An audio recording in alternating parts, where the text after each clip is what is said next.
Bonjour et bienvenue à tous, voyons de quoi parle l'histoire d'aujourd'hui. Eh bien, que faire si vous êtes suspicieux du comportement de votre petite amie? Vous décidez de fouiller dans son téléphone. Vous découvrez qu'elle vous a menti et qu'elle a supprimé des milliers de messages avec un autre homme, et prévoyait même une escapade en week-end avec lui. Il est temps d'écouter cette histoire épique. Aussi, veuillez nous soutenir en nous donnant un « j'aime » et en vous abonnant à la chaîne. J'ai rencontré Sarah pour la première fois à un cours de yoga à l'été 2016. Jamais de ma vie je n'aurais cru me retrouver dans une telle situation. Ce n'est pas quelque chose que j'aurais imaginé faire, mais lorsque je me suis blessé au dos en tombant du toit d'un premier étage au travail, j'ai décidé de tenter le coup sur les recommandations de ma masseuse. J'ai regardé à travers la salle de yoga et il y avait Sarah. Elle venait tout juste de découvrir qu'elle avait une scoliose, après des années de mauvais diagnostics et on lui disait entre autres que tout était dans sa tête. Elle était là avec sa mère, venue pour lui apporter un soutien émotionnel et voir comment elle s'en sortait.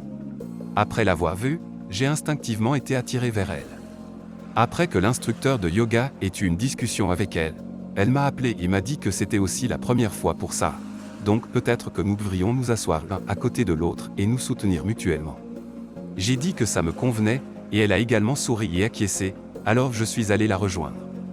Nous nous sommes très bien entendus tout de suite. Mes émotions sont passées d'un peu d'embarras à un amusement sérieux alors que nous tentions tous deux de nous intégrer au reste de la classe. Après la fin du cours, nous continuions de discuter et je ressentais une véritable connexion et des papillons dans l'estomac. Et quand nous nous sommes dit au revoir, nos regards se sont croisés et elle m'a souri avec une pureté qui, pour la première fois de ma vie, m'a fait flancher sur mes genoux. Je ne serais jamais revenu si je ne l'avais pas rencontrée, mais j'ai décidé de revenir la semaine suivante et quand je suis entré, j'ai ressenti ces papillons dans l'estomac encore une fois et j'espérais voir son visage, mais elle n'était pas là. J'ai ressenti une certaine tristesse poignante quand je ne voyais pas Sarah.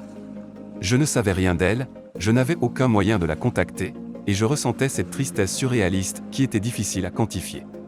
Environ 4 mois plus tard, je travaillais sur un toit pour réparer une ferme endommagée lors d'une tempête, et lors de ma pause, la propriétaire de la maison est sortie et a demandé si je voulais une tasse de café. J'ai accepté et elle est sortie avec du café et des biscuits. Dès que j'ai vu cette femme, j'ai tout de suite su que je l'avais déjà vue. Ce n'est que cette nuit-là, après avoir fait travailler mes méninges, que j'ai réalisé que c'était dans cette salle de yoga que je l'avais déjà vue et que c'était la mère de Sarah. Le lendemain, j'étais de retour pour finir le travail et la même chose s'est produite, et la femme est sortie en demandant si nous voulions du café. Après avoir terminé, j'ai ramené les tasses et les emballages de biscuits, et au passage j'ai demandé comment allait sa fille et si elle avait toujours des problèmes de dos. Elle a semblé surprise mais m'a souri et a dit oui, puis a demandé comment je la connaissais.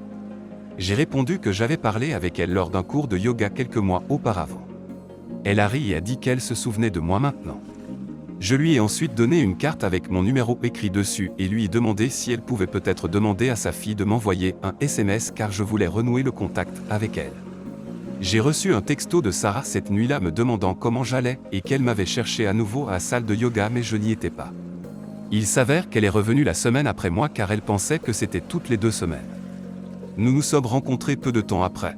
Nous nous sommes vraiment bien entendus et, après 8 mois, elle a emménagé avec moi et je pensais vraiment avoir trouvé mon âme sœur.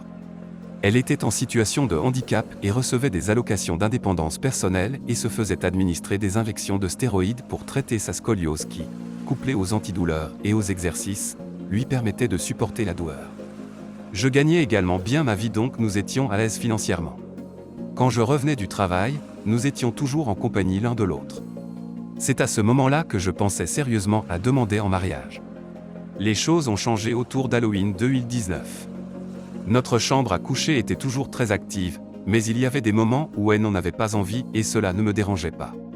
Eh bien, vers octobre, elle a commencé à se plaindre beaucoup de maux de dos, surtout juste avant les heures où nous avions l'habitude de nous coucher ensemble. Elle a commencé à se plaindre alors que nous étions en plein acte, alors à ce moment-là, j'arrêtais, bien sûr. J'ai commencé à me sentir vraiment frustré, mais j'étais convaincu que ce n'était qu'un passage à vide et que nous le surmonterions ensemble. Le fait est qu'elle semblait bien dans les autres aspects de sa vie. Elle semblait heureuse. Le premier vrai signal d'alarme pour moi est venu en décembre quand elle a complètement cessé de me montrer de l'affection. Elle est devenue froide avec moi. À ce stade, nous étions dans la nouvelle année et je la soupçonnais de tromperie. Je pouvais vérifier sur le site web du fournisseur et voir toute l'activité de son téléphone. Nous avions le même forfait. Cette nuit-là, je me suis connecté à mon compte BT, j'ai commencé à fouiller et là c'était des milliers de textes et d'appels à ce numéro unique. Cela avait commencé 6 mois auparavant et elle parlait et envoyait des textes à cette personne pendant des heures pendant que j'étais au travail, effaçant tout avant que je ne rentre. J'ai tapé le numéro sur Google et c'est un garage local qui est apparu, un où elle avait fait réparer sa voiture précédemment. Je me souviens que cela avait pris du temps pour être réparé et qu'elle s'était plainte à ce sujet. Toute l'histoire était une relation longue et ennuyeuse. À ce stade, j'étais glacial. Je soupçonnais déjà cela, donc avoir confirmation était plutôt un soulagement. Je voulais la prendre en flagrant délit plutôt que de la laisser essayer de me manipuler. Alors, j'ai tout découvert à propos de cet homme. J'ai découvert où il vivait, qu'il avait une jeune femme et un enfant. J'ai découvert quelle était sa voiture. J'ai même demandé des tarifs pour le rencontrer en personne et le jauger. Son nom était Karl avec un K. Je savais pour diverses raisons que la relation était physique, mais le fait que leurs appels téléphoniques et textos se limitaient à 1 ou 2 par jour signifiait que c'était le moment où ils se retrouvaient. Un jour, j'ai décidé de passer devant son garage vers 1h30 et sa voiture était là. Le lieu était fermé, donc le mystère était résolu. À ce stade, j'étais à bout de nerfs et prêt à tout lui dire que je savais et à quitter la maison quand elle a demandé si ça irait pour elle de partir seule dans un spa le temps d'un week-end.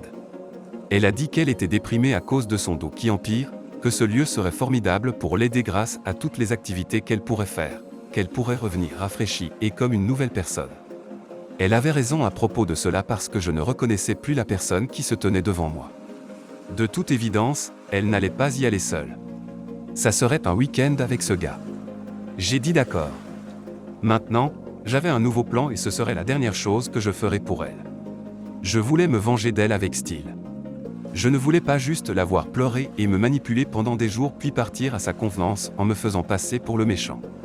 Maintenant, vendredi arrivait et le spa était à environ 150 km plus loin, elle a donc décidé de prendre le train.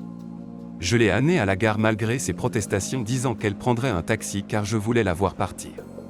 On arrive et alors que je cherche une place pour me garer, vous ne devineriez jamais la voiture de qui j'aperçois. C'est ça, Karl avec un K.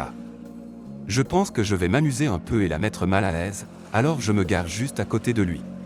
Ils sont l'un à côté de l'autre et elle devient immédiatement mal à l'aise. Je fais semblant de chercher quelque chose, essayant de prolonger le moment. Elle a commencé à rire silencieusement. Eh bien, elle essaie désespérément de ne pas rire. Je fais semblant de ne pas le remarquer. Elle tape sa main sur le bas de son pantalon et du coin de mon œil, je peux le voir avec sa tête sur le volant.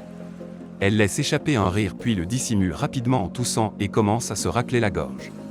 Je l'ai aidé à entrer dans la gare avec ses affaires, lui ai dit au revoir et suis parti.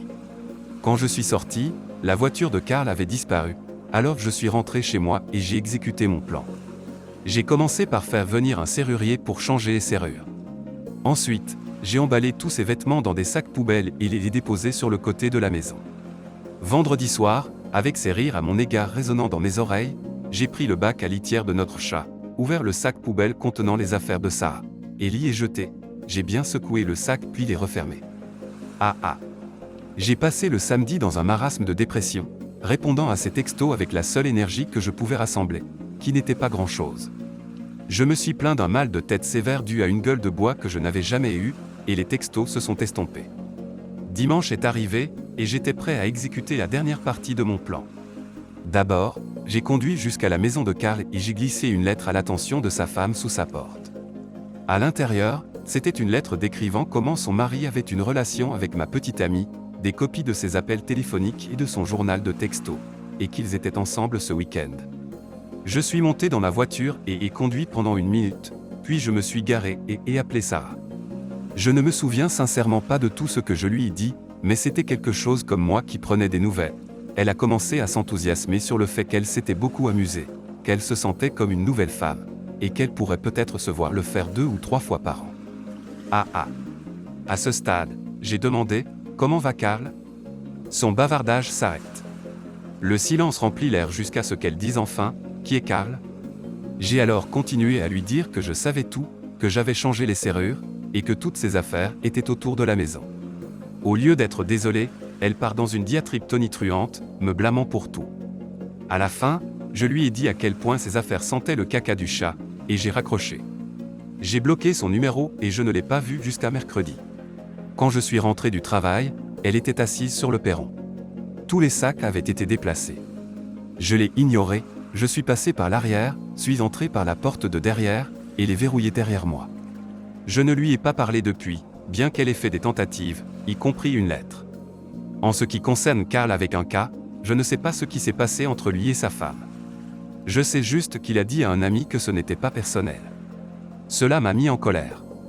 Genre, c'est censé rendre les choses meilleures. Quand quelqu'un dit que quelque chose n'est pas personnel, cela signifie juste que ce n'est pas personnel pour eux. Pour moi, c'était le cas.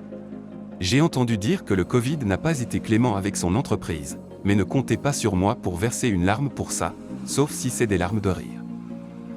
C'est tout ce que l'auteur a à dire pour le moment. Eh bien, bon travail, auteur. Remarquez comment elle a tout retourné contre lui lorsqu'il lui a dit qu'il savait. Ils méritent tous les deux ce qui leur est arrivé. Souhaitons le meilleur pour l'auteur de ce post. Avec cela, nous concluons l'histoire d'aujourd'hui. Veuillez aimer, commenter et partager la vidéo si vous l'avez appréciée. Abonnez-vous à la chaîne et cliquez sur l'icône de la cloche pour être averti lorsque nous téléchargerons la prochaine vidéo. Prenez soin de vous.